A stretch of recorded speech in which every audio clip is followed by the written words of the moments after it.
In short, life is a sick joke. My life is no exception. It's a mixture of comedy and tragedy. But probably so is yours.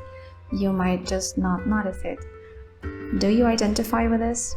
Life equals today repeated 365 days and whatever number of years. Default setting of life. Boring. My life boring? I don't think so. Like the times in high school when my hair was sticking out in all directions, it happened often. I tell them I was electrocuted, and all my classmates believed it more plausible than a hairstyling malfunction. Being a student in France definitely was no tragedy. Traveling from the Midwest to San Francisco alone by car was a straight line of boring. No, it wasn't. It's actually called the Highway I-80. Can you imagine going on a highway road for 4 days and it's still called the same? Inconceivable in all the parts of the world. Speaking of all the parts of the world, I then moved to India. Then my husband died in an accident 3 years ago. We moved back to my parents. Now for the first time I'm living in Eastern Europe as an adult, joy oh joy, but still with my parents. Coincidentally, I moved here just when the war started next door, as if life thought it hasn't beaten me enough in the recent past. I've experienced life in so many facets of comedy and tragedy. A strong emphasis on the 5 senses while living in France, American productivity and Californian cocktail of cutting-edge fun and cutting-edge work, Indian observer. In a nutshell, in France, I explored the 5 senses, as one might. In the US, there was a lot of brain exercise. And in India, it was a soul experience, which I seem to continue in Eastern Europe, back in my birth country, not intentionally though.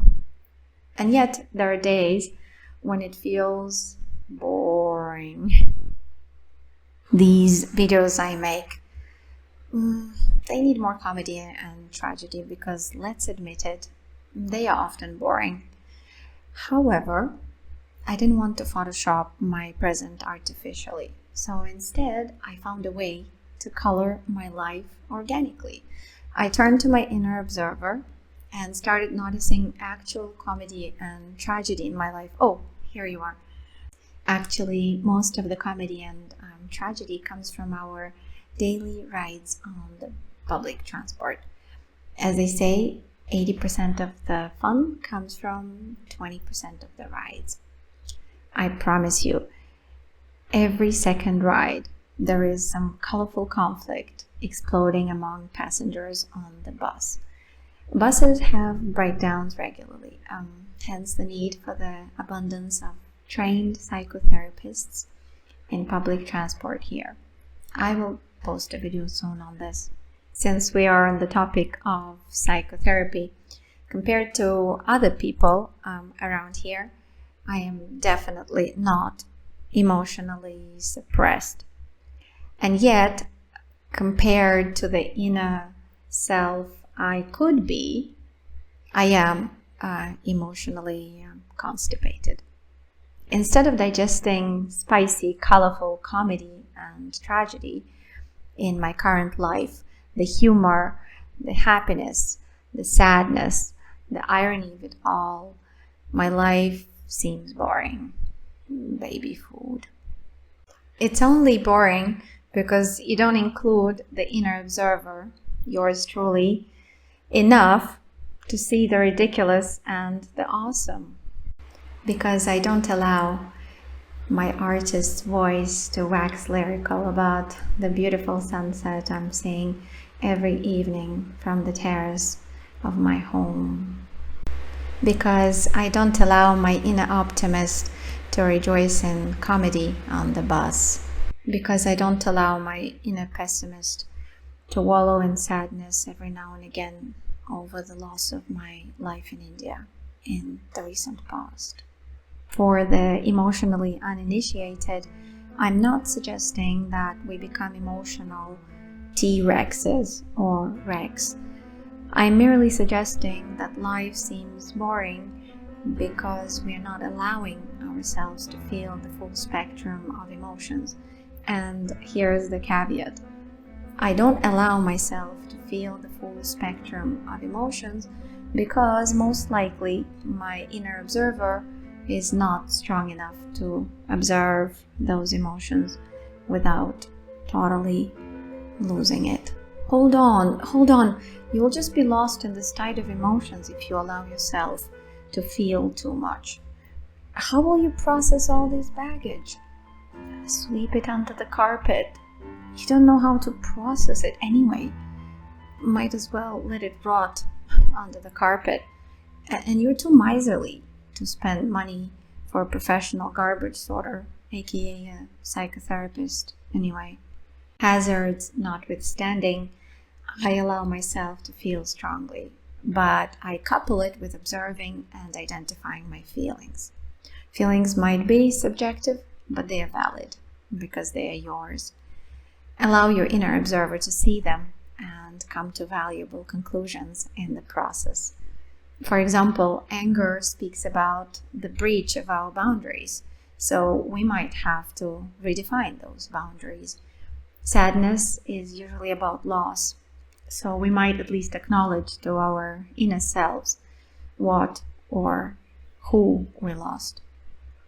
There probably is enough comedy and tragedy in your life, adventure, suspense, and everything in between.